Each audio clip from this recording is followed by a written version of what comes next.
અહીંયા મોર, સરસ્વતી ફૂલ, મોર, પછી હનુમાનજી ફૂલ, પછી દિવ્ય પક્ષીઓ પણ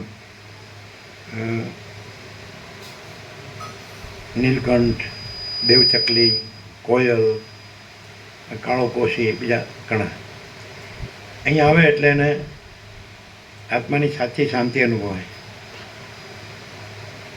કૈવલ્ય, પરમ નિર્મળતા, પરમ શીતળતા, કાંઈ કર્યા વગર સહજ.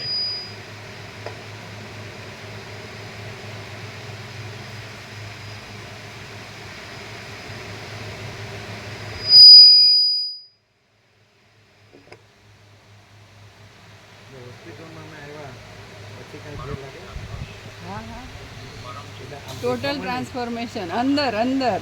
હા, હું દેહ છું ને હું મરવા પડી છું ને એ બધું કાંઈ રહ્યું નહીં, અને આખું જે છે જો હે સો હે, અને એ પ્રભુ છે એમ. સહજ. ના, ક્યારેક ક્યારેક નહીં, અખંડ એમ જ.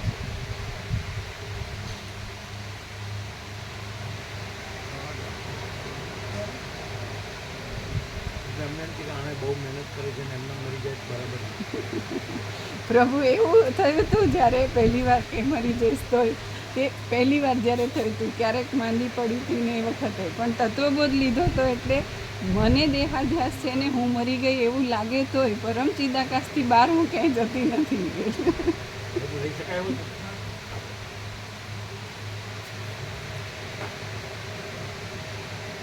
સાંજે કોઈ આવ્યા હતા? નહીં ને, ગામમાંથી. એ અમારે કહેવાનું રહી ગયું, એને આપવું જોઈએ. સાંજે કોઈ આવ્યા હતા ગામમાંથી? નહીં ને, લગભગ નથી આવ્યા. નહીં, કોઈ રહી ગયા હોય એવા?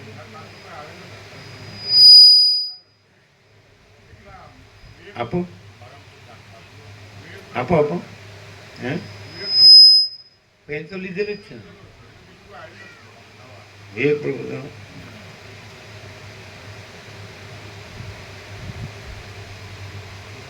ત્યાં બેઠા બેઠા લઈ લો. આચાર્ય પ્રભુ ક્યાં? ઠંડુ પડે એવું છે એને ઢાંકજો, કંઈક પડે નહીં. છે ઢાંકવાનું? થઈ ગયું ઓડિયો? ઓડિયો થઈ ગયો. હવે વ્યાપકમાં મૂકું છું, પછી ત્યાંથી. અચ્છા.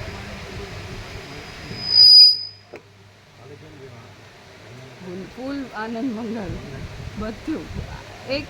એક વારે એવું નથી થયું કે મને અઘરું પડે છે. એવું નથી થયું કે મને અઘરું પડે છે આ શરીરથી એમ. બાકી આ ફૂલ આનંદ મંગળ. અઘરું પડે એમ શરીરથી કંઈ અઘરું પડે એવું નથી થયું. હા, એકવાર એવું બપોરે બહુ ગરમી હતી ત્યારે એણે મને પૂછી જોયું કે તને અનુકૂળ પડે છે કે આવવું છે એમ.